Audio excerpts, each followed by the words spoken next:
नमस्कार, आप देख रहे हैं 4 PM यूपी और मैं हूं आपके साथ निधि मिश्रा। जैसा कि आप जान रहे हैं कि उत्तर प्रदेश के मुख्यमंत्री योगी आदित्यनाथ लगातार चुनौतियों को पार करते हुए एक नया कीर्तिमान अपने नाम दर्ज कर रहे हैं और ये जो सिलसिला है ऐतिहासिक कदमों का, अपने नाम चुनौतियां पार करते हुए अपने नाम ऐतिहासिक जो चीज़ें हैं उनको दर्ज करने का ये जो सिलसिला है वो लगातार चलता भी जा रहा है। और इन सब के बीच एक और जो पद है, एक और जो नाम है वो योगी आदित्यनाथ के साथ जुड़ने वाला है और वो है कि उत्तर प्रदेश में नहीं बल्कि पूरे देश में राज करने वाली सत्ताधारी पार्टी भारतीय जनता पार्टी की संसदीय बोर्ड में योगी आदित्यनाथ को जगह मिल सकती है। ये बहुत विशेष जगह है, बहुत महत्वपूर्ण जगह है, क्योंकि भारतीय जनता पार्टी जो अपने प्लान्स होते हैं, जो अपनी योजनाएं होती हैं, चाहे वो देश की योजना हो, चाहे वो प्रदेश की योजना हो, वो सब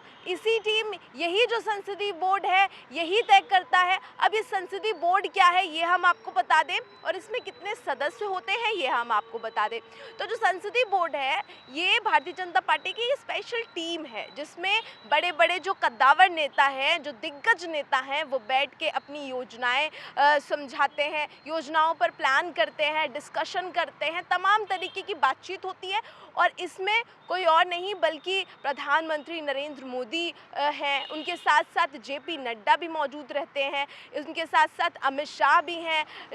रक्षा मंत्री राजनाथ सिंह भी आपको देखने को मिलेंगे, मुख्यमंत्री हैं मध्य प्रदेश के शिवराज सिंह चौहान भी आपको देखने को मिलेंगे, गिरिराज सिंह जैसे बड़े बड़े चेहरे जो हैं इस बोर्ड में मौजूद रहते हैं। और ये जो बोर्ड की संख्या है वो 11 सदस्यों की संख्या है। और आपको बता दें कि भारतीय जनता पार्टी की जो संसदीय बोर्ड में इस समय 4 पद खाली हैं। 4 पद इसलिए खाली हैं क्योंकि जब सुषमा स्वराज का निधन हुआ, अरुण जेटली का निधन हुआ, तब 2 पद पहले ही खाली थे और 2 पद उनके निधन के बाद से खाली हैं। और अब ये सुर्खियों में सबसे ज़्यादा, तस्वीरों में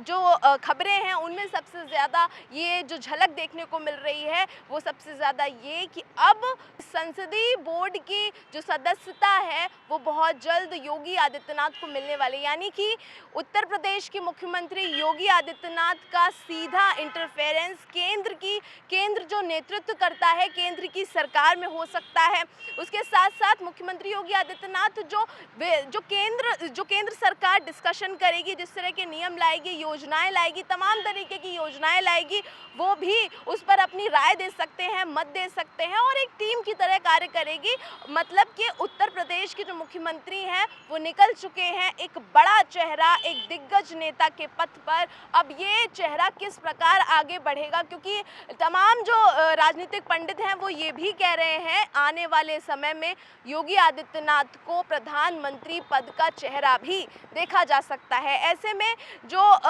ये भी कयास लगाए जा रहे हैं कि उत्तर प्रदेश 2022 विधानसभा चुनाव जब जीता है और ये जो जीत फतेह हासिल की है, ये जीत का तोहफा मिला है योगी आदित्यनाथ को कि वो संसदीय बोर्ड की, भारतीय जनता पार्टी की संसदीय बोर्ड की बैठक में शामिल होंगे। ये बहुत उच्च कोटि का पद है और ये बहुत इम्पोर्टेंस देता है भारतीय जनता पार्टी, क्योंकि इस समय वर्तमान में देखा जाए तो भारतीय जनता पार्टी से ताकतवर और एक मजबूत पार्टी जिसे हम कह सकते हैं वो भारतीय जनता पार्टी बनकर उभरी है। और उसमें एक बड़ा नेतृत्व जो कर रहे हैं, अब और भी बड़े नेतृत्व में काम करेंगे, केंद्र के नेतृत्व में काम करेंगे, वो उत्तर प्रदेश के मुख्यमंत्री योगी आदित्यनाथ होंगे। ये कार्य करने की शैली है वो भी काफ़ी मजबूत है। उसके साथ साथ तमाम जो योजनाएं हैं उनकी वो भी काफ़ी अडिग रही हैं, जैसे कि उन्होंने अभी हाल ही में और शुरुआत में ही उन्होंने ये अपना एजेंडा बना लिया था कि 100 दिन के अंदर 10,000 रोजगार देना है। 100 दिन के अंदर जो सबसे बड़ा मुद्दा चुनावों के दौरान सबसे बड़ी समस्या देख रहे थे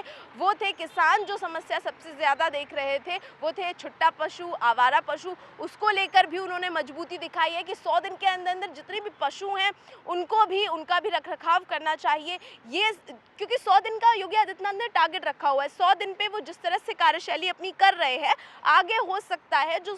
100 दिन का ट्रायल है उसको और भी बढ़ाए। 100 दिन में कई सारी चीज़ें हैं, जैसे रोज़गार की समस्या है और उन सब से इतर अगर देखा जाए तो एक तरफ जहां रोज़गार की समस्या को दूर करने में मुख्यमंत्री योगी आदित्यनाथ लगे हुए हैं, तो वहीं दूसरी ओर महंगाई क्योंकि चरम सीमा पर पहुंच गई है, पेट्रोल डीजल के दाम और उसे लेकर विपक्ष लगातार हमलावर है, क्योंकि महंगाई को लेकर लगातार नेता प्रतिपक्ष बने हुए हैं। अखिलेश यादव एक मजबूत चेहरा बने हुए हैं विपक्ष की ओर से और वो लगातार भारतीय जनता पार्टी को ये आईना भी दिखा रहे हैं। और अभी हाल ही में उन्होंने महंगाई को लेकर वार किया है और कहा है कि भारतीय जनता पार्टी अगर अपनी कामयाबी के पोस्टर लगवा सकती है तो महंगाई जिस तरह से बढ़ रही है उसके भी होर्डिंग लगवाए, होर्डिंग लगवा के दुनिया को बताए।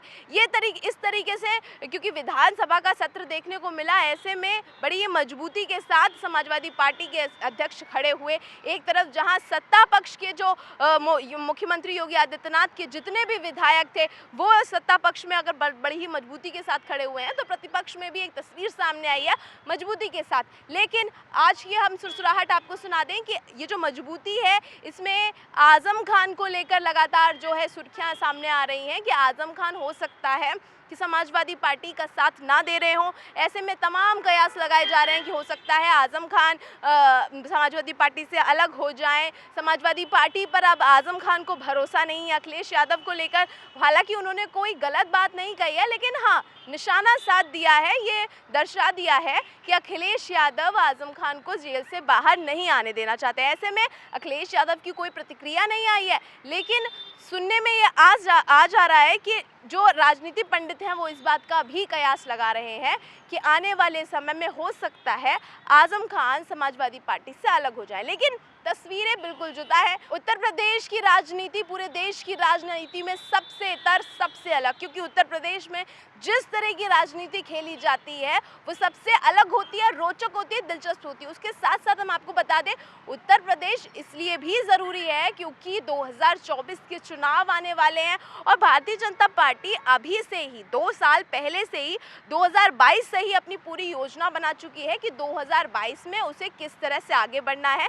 तो देश की राजनीति में उत्तर प्रदेश सबसे महत्वपूर्ण प्रदेश है, क्योंकि 80 लोकसभा सीटें और अब भारतीय जनता पार्टी की नज़र उत्तर प्रदेश में ये संसदीय क्षेत्र की, ये संसदीय जो लोकसभा चुनाव में जिस कितनी सीटें हैं, 80 सीटें हैं, उस पर नज़र है। किस तरह से चुनाव लड़ेगी, क्या रणनीति रहेगी, योजनाएं क्या रहेंगी, ये सब आप देखेंगे सिर्फ और सिर्फ 4 PM पर। मैं निधि मिश्रा, नमस्कार।